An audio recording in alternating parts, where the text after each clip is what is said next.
Tinuod ba nga kung makakita tas naong sa Ginoo maluwas ta? Tinuod dili. Sige, lingay mong tupad yung nakita nakasnaong sa Ginoo. So kanang wa kakita snaong sa Ginoo di gina maluwas. Kay ang makakita ramas naong sa Ginoo ang maluwas.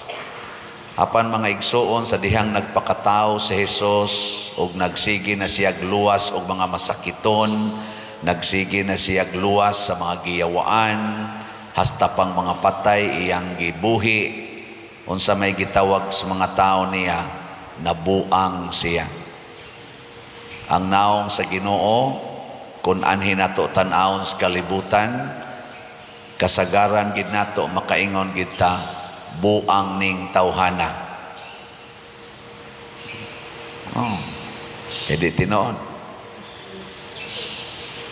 Tanawa ha. Si David. Ang mga tao sa iyang panahon nakakita Ginoo pinaagi ni Hari David. Gikas pagpatay niyang Gulayat, nakaingon siya mga tao, gauban gyud ang Ginoo ani ni Hari David. Pero tanawa sa iyang gibuhat, sa dihang gigukod siyag maayo ni Saul, katong hari sa Israel, nga iyang gialagaran, niya gusto siyang patyon, siya gasigig tahod sa taong gustong mopatay niya. Bisag niabot na yung higayon na nisod sa langob, unya, angaya na gitang iyang patyon, kay siya go'y tuyo ato, siya go'y gipangita ato, aron patyon, wa gyapon niya patya. Nakaron din sa atong unang pagbasa, namatay na gyud si Saul ug ang iyang anak na si Jonathan tungod sa gubat. Nihilak pag yung maayo si David, nagpuasa pag yun. Kamo muhilak mo kung mamatay ang inyong kaaway? Kana bang kaaway nimo nga gusto yung mapatay nimo ba? Nya mamatay, muhilak ka o malipay? Buang ra ang magbuhat anang muhila kung mamatay ang iyang kaaway. Ug mamatay si simbako lang no, si President Putin. Muhilak ha si Zelensky sa Ukraine. Atakihon ba si atakihon siyang high blood niya mamatay. Muhilak ha si Zelensky. Ay huna-huna. Hindi oy. Kung ang mga Hamas maigo kilat, mahurot og kamatay, muhila ka ang mga Israelita. Karon panahon na mamakpak tingali ay. Kamo naitaw nga nikihan nimo tungod sa imong utang wa nimo mabayre, niya mukalit lag atake, niya mamatay, malipay mo o maguol?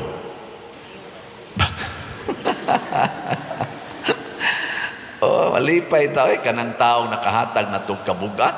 Malipay kita, normal gina nato. Pero di na gani ka malipay, maguol gani ka, magsikag hilak, magminatay, magpuasa, gisiun pag yun ang imong sinina tungod sa imong kasubo. Ang tao mo tanaw ni mo moingon, nabuang na tingin ni siya.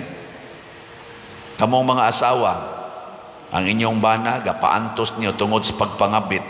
Nya kalit lang nga nabangga ang kabit sa iyang sakyanan niya, nabatay. Malipay mo, maguol.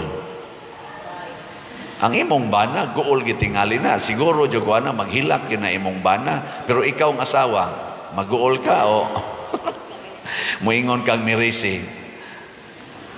Muingon, normal gina, muingon ka, mirisi. Nakapahuway na yung kuaning kabuang sa kong bana. Hilak-hilak sang buang dihay. Ana. Nga igsoon, basta magtuma na kita sa atong gusto, nganlan gitag buang sa kalibutan. Basta tumano nato ang atong gusto. Pariharasad na kung tumano nato ang gusto sa Ginoo, mahinganlan sa tagbuang. Nya God is a very selfish God. Jealous God. Matod pa niya, di ko gusto nga naa kay higugmaon labaw nako. Muna ang gitudlo ni Kristo, matuman ang imong pagbuot dinhi sa yuta maingon sa langit. He is a very selfish God. kung atong anaon pagtan-aw ba. Di siya muhatag og higayon nga mutuman tas atong gusto. Ang gusto niya, ang iyag yung gusto mo'y atong tumanon. Nya kung ato na ginang sundon, ang gustos Ginoo mahinganlan gitagbuang. Sama sad nga kung sundo nato ang atong gusto nga mahimo sa tang selfish, mahinganlan sa tagbuang dinhi sa atong katilingban. Ngana. Pero magpili ta kanangan lang tagbuang tungod kay selfish kay ta o kanangan lang tagbuang tungod kay nituman tas Ginoo. Asa may inyo ana? Mabuang mos Ginoo o mabuang mos inyong gusto? Ngilingay mong tupad. Ing naasa man ka ng duha ka buang. Mauna, dahil kausa nga si San Pablo mi-describe, ningon siya, ang kabuang sa Ginoo labaw kaayo kaysa atong kaalam.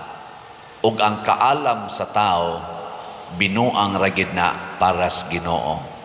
The foolishness of God is greater than our wisdom, and the wisdom of man is just a foolishness for God. Unya, unsaon man nato pagtan-aw na kining atong gibuhat kabuang ni sa pagsunod sa Ginoo or kabuang sa pagsunod sa atong gusto. Pananglitan, tagaan ta mog sample. Kanang utang. Kanang utang ba? Og imo ng paninglon, nya sigihan gina nimog paningil, hangtod gyud nga imong ikiha ang di mo bayad nimo, unsa maihingan sa katong taong imong gipaninglan? Buang ning tawhana. Nya labi na gyud ang imong gipaninglan, imong igsuon, nya imong gikiha, imo pagyong gipapriso, unsa may itawag sa mga tao nimo? Nabuang na, di na kailag igsuon. Labi na gyud og imo nang mama or imong papa nangutang nimo, nya imong yung gikiha kay wa kabayad nimo, nganlan kas imong silingan og nabuang. Pero ikaw mo'y pangutanon ka, unsay nabuang? Ako ng kwarta, ako ng hinaguan, ang utang dapat man ang bayaran, naa man sanay kontrata siyang gipirmahan, ang ngayang ipapriso. Pero sa matas kalibutan, nabuang ka. Sige, kanina sad, di ka maningil og utang kay matud pas Ginoo kung kamo magpahulam ayaw paningil og utang, ayaw na paningla. Sige kag wa maningil, sige sa siyag padugang nimog utang kwarta, sige lang sa kang dugang, sige ra kag smile hangtod nasunugan kas imong balay. Ang imong tanang kwarta tuanas nangutang nimo, ang nangutang nimo nakatukod og dakong balay, ikaw wa na kay balay, wa lang gyapon ka maningil, unsa may itawag sa imong mga silingan? Buang. Nabuang. Unya ang imo pagyong silingan nga nagsigpangutang nimo nga ni arang-arang na kay naka-abroad ang iyang anak, nya wa gyud mahinumdong pag-utang, gikural pagid niya ang inyong agianan, di na kakaagi. Istrikta pag yung kaayo, wa na kahinumdom siyang utang, di lang yun nimo ikiha, di lang yun nimo paninglon, unsa itawag sa imong mga pamilya nimo? Buang. Biasa man mo anang duha ka kabuang. Kaning kabuang nimo sa pagsunod sa sugos Ginoo, hangtod nagkalisod-lisod na lang ka, o kadtong kabuang nga gisunod nimo ang balaod sa tawhanong kinaiya, unya nihayahay imong kahimtang. Asa man mo ana? Uy. Da, galisod mo no. Sige, lingay imong tupad. Ing na gusto kang mabuang para nako, gigano ing na magpakabuang ka para nako. Kabuang manggina. Ay kanang gugma, pwede masataan na mabuang. Unsa man ang gugma, gugmang tawhanon, unsa man na? Kana bang mangabit kay luod na kayong imong asawa or imong bana niya mangabit ka, o kana unsa man ang kabuanga, mangabit, unsa man na tawhanon nga kabuang, unya unsa man say kabuang sa Dios nun nga gugma, ingon higugma ala nang nangabit ug ang iyang kabit, hangtod na lang gyud ang imong bana gidaan na gyud ang iyang kabit nga nas inyo nya ikaw pagipalabhon sa ilang mga bulingon nya imo ra nang buhaton gyapon kay higugmaa man ang imong kaaway. O tawgon man gyud kang buang ana. Bebe, asa man mo anang kabuanga be? Kadtong mubiya ka sa imong bana kay mangabit or sa imong asawa mubiya ka kay mangabit haron ka malipay o muhigugma ka anang nangabit hasta pas iyang kabit imo pagid silang alagaran kabuang mangyapon na asa man kana. Ang makaluwas mga igsoon kining kabuang sa Ginoo nganuman kada natutuman sa kabubuton sa Ginoo mawagtang ang yawa, mawagtang ang sala sa atong kinabuhi. Kada natutuman sa kabuang sa tao mudaghan ang yawa, mudaghan ang sala sa atong kinabuhi. Ang tinuod nga makadaot nato, ang tinuod nga makamatay sa kinabuhi dinhis kalibutan og didto sa sunod kana gyung sala. Ang sentro sa kabuang sa Ginoo sa iyang balaod nga murag binuang nato tan-aon nga mawa ang sala. Bahala nagpatyon ta basta di lang ta kasamas nahitabo ni Pedro Calungsod, Lorenzo Ruiz. Karong adlaw do naman sa tay mga martyrs, optional memorial si San Fabian o si San Sebastian, pulos ni mga martyrs nagpakamatay para sa atong pagtuo, nagpakamatay sa paghigugmas ilang kaaway. Kana usa na siya ka binuang sa kalibutan apan makaluwas sa lawas ug sa kalag. Kining pagpamaligya na tog slat binuang ni dili binuang yun sa mga tao nga hilig kay kwarta, binuang siging pabligya na binuang naman ang kampadir manay. Pero kamong namalit og slat nga nagpakabuang og palit ani kita, ako apil man sa kog palit ani ambot kinsay mas daghan atog mapalit og slats. Basta ako kada semana di gina momino sa napo ka slats akong paliton. Sa atong pagbuhat ani binuang man sana kinsa may mas malipayon kadtong nipalit o kadtong wa mo palit.